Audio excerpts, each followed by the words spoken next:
The French ruse de guerre, sometimes literally translated as ruse of war, is a non-uniform term. Generally, what is understood by ruse of war can be separated into two groups. The first classifies the phrase purely as an act of military deception against one's opponent. The second emphasizes acts against one's opponent by creative, clever, unorthodox means, sometimes involving force multipliers or superior knowledge. Ruses de guerre are described from ancient to modern times, both in semi-mythical accounts such as the story of the Trojan horse in Homer's Iliad, and in well-documented events such as the flying of the American flag by the Lusitania in 1915 to deter attack by German submarines, and they also feature in fiction. The term ruse de guerre is given legal meaning within the rules of war. Good faith is required, but at least 17 different types of ruse including ambushes, false radio messages,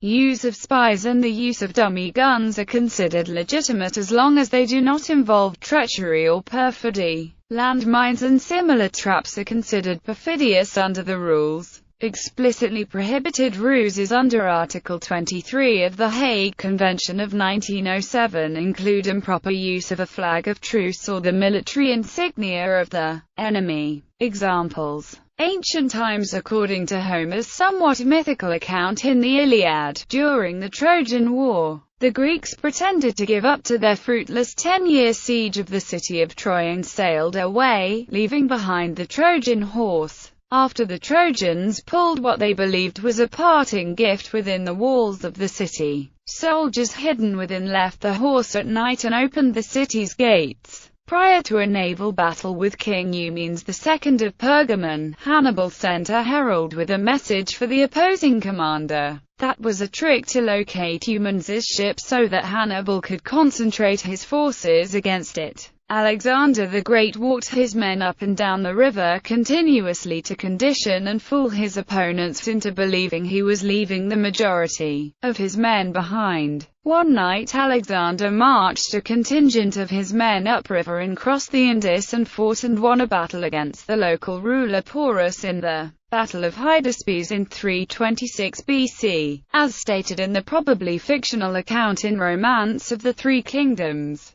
Shu Han commander Zhuge Liang tricked Cao commander Sima Yi using the empty fort strategy from Sun Tzu used the art of war. Zhuge Liang sat upon the walls of the cities far outnumbered by the Wei army which advanced toward him. Zhuge sat upon the walls and played his instrument without fault and thus tricked Sima Yi into thinking that the Shu had troops hidden in the surrounding for an ambush. Zhuge Liang was able to quickly flee the area as the Wei retreated. Modern history. During the American Civil War, Union General George Meade's General Order No. 13 of 1865 was retracted after it was determined that his criticism of Brigadier General McLaughlin was based on nothing more than the obvious result of those ruses de guerre, by which the very best officers may, at times, be victimized. After the Confederate Army falsely claimed that it had gained a foothold in the Union Army lines, an effort by the Japanese Navy to lure the Russian fleet out of its harbor during the Russo-Japanese War in 1904 was described by the New York Times as a clever ruse of war to entice the Russian ships out of Port Arthur. The use of the American flag flown on the liner Lusitania while crossing through the Irish Sea to avoid attack by German submarines during the First World War was criticized in debate in the United States House of Representatives by Republican Eben Martin of South Dakota,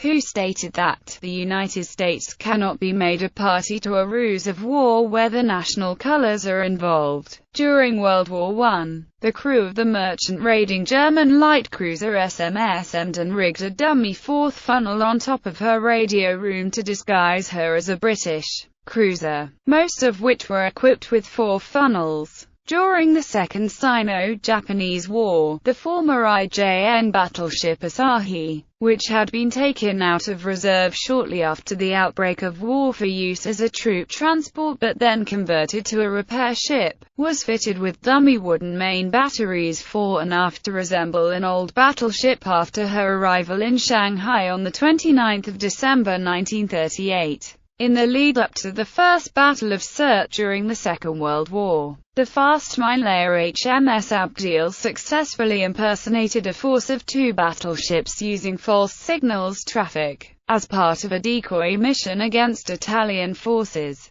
The Allied Combined Operations raid on the Normandy dock in Saint-Nazaire employed several legitimate ruses during their voyage up the Loire estuary, including flying German colors and replying to signal challenges by giving misleading replies in German. These measures were all designed to buy time for the attacking force. When these tactics ceased to be effective and German shore batteries opened fire in earnest, all the British ships lowered their German colors and hoisted white ensigns before returning fire. German Commando Otto Skorzeny led his troops wearing American uniforms to infiltrate American lines in Operation Grief during the Battle of the Bulge. Skorzeny later reported that he was told by experts in military law that wearing American uniforms was a defensible ruse de guerre, provided his troops took off their American uniforms and put on German uniforms prior to firing their weapons.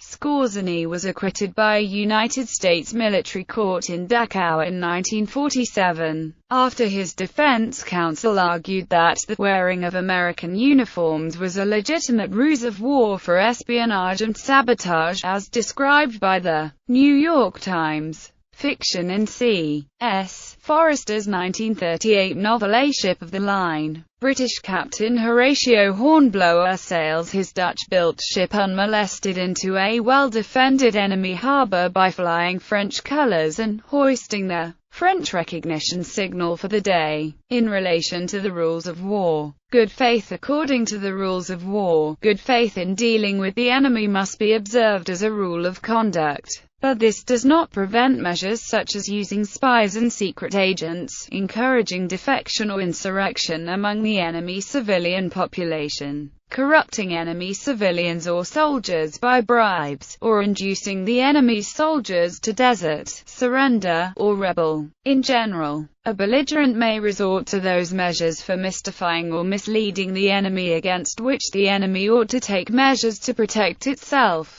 Legitimate ruses include surprises, ambushes, feigning attacks, retreats, or flights, simulating quiet and inactivity, use of small forces to simulate large units, transmitting false or misleading radio or telephone messages, deception of the enemy by bogus orders purporting to have been issued by the enemy commander, making use of the enemy's signals and passwords or secret handshakes, pretending to communicate with non-existent troops or reinforcements, deceptive supply movements, deliberate planting of false information, use of spies and secret agents, moving landmarks, putting up dummy guns and vehicles or laying dummy mines, erection of dummy installations and airfields, removing unit identifications from uniforms, psychological warfare activities, disguising a warship to appear to be a neutral merchant vessel, or a merchant vessel on your opponent's side,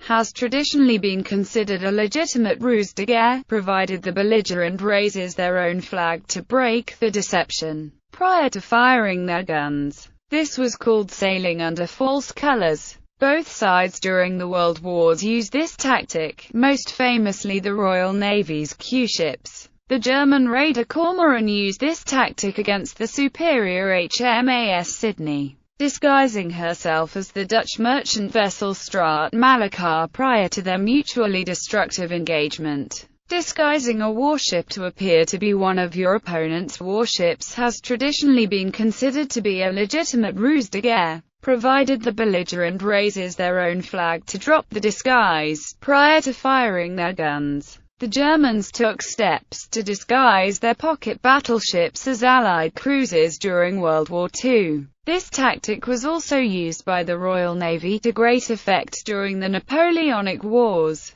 since the boarding and capture of enemy vessels was quite common during that time, and information about the current ownership of vessels was not easy to disseminate rapidly. No treachery or perfidy further. According to the rules of war, ruses of war are legitimate so long as they do not involve treachery or perfidy on the part of the belligerent resorting to them. They are, however, forbidden if they contravene any generally accepted rule. When landmines were not marked or reported, or when they are disguised, they are perfidious according to the Geneva Conventions. Annex 10 October 1980. Traps that are apparently harmless portable objects, that contain an explosive charge, and are specifically designed to produce a detonation when you move or approach it. Traps that are attached or associated in any way with emblems, signs, or signals internationally recognized, sick, wounded, or dead, burial, cremation, or graves, facilities, equipment, supplies, or medical transportation, toys for children or other portable objects, food or drink, kitchen utensils or appliances, objects of a religious nature, historic monuments,